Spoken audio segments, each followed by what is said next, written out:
All right, so Plan G versus Plan N. A lot of people are probably looking this up because maybe they're starting Medicare, maybe they already have a Plan N or a Plan G, and they're just like, hey, maybe one might be better than the other. Well, I'm going to break them down from top to bottom so you can make an educated decision on which one makes the most sense for you. So let's start with Plan G.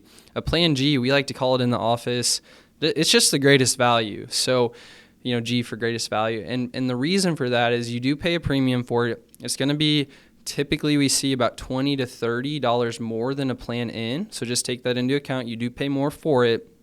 But with that, the only thing that you have out of pocket, at least in 2023, is a $226 Part B deductible. So to put that into real life play is if you go to the doctor, you're probably going to pay for the first 1 or 2 office visits, depending on what kind, whether it's a primary care doctor or a specialist, but you're going to pay that first $226. After that, Medicare has tons of coinsurance and tons of deductibles, but your Plan G is going to cover it all. It's going to cover the 80/20 coinsurance. It's going to cover the Part A deductible. It's going to cover the skilled nursing facility copays. It's going to cover all those things. The only thing you're going to see out of pocket ever, medically wise, prescriptions are a different story. Dental and vision is a different story. But the only thing you're going to see out of pocket, as long as it is approved by original Medicare, because the supplement is secondary, is that $226 out of pocket. So is it worth paying an extra $20 or $30 more than the Plan N? Let's dig into the Plan N before you make that decision. So the Plan N, as in Nancy, you're going to have some copays with it. So you still have that Part B deductible that you have on the Plan G, and that's $226 in 2023. But you do have copays added to that. So after you get through that deductible, you have a $20 copay at the primary care.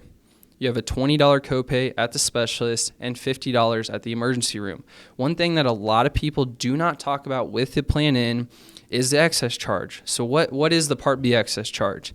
It's basically, to make it really simple, I'm not going to go off the book here, but to make it really simple, let's say a doctor doesn't think that Medicare pays them enough, okay? What they're going to do is they're going to give you an excess charge, and that is actually not covered by the Plan N, and that could be up to 15% of the services, 15% of the charge of the services. So if the regular charge is $1,000, they could charge an additional $150 on top of that. If the charge is $100,000, they could charge an additional $15,000 on top of that. So the Plan G covers that. The Plan N does not cover that. So the Plan N, it's going to be, depending on the state and the territory and all these things, it's going to be $20 to $30 to $40 less per month. You have the copays of $20 at the primary care, $20 at the specialist, $50 at the ER.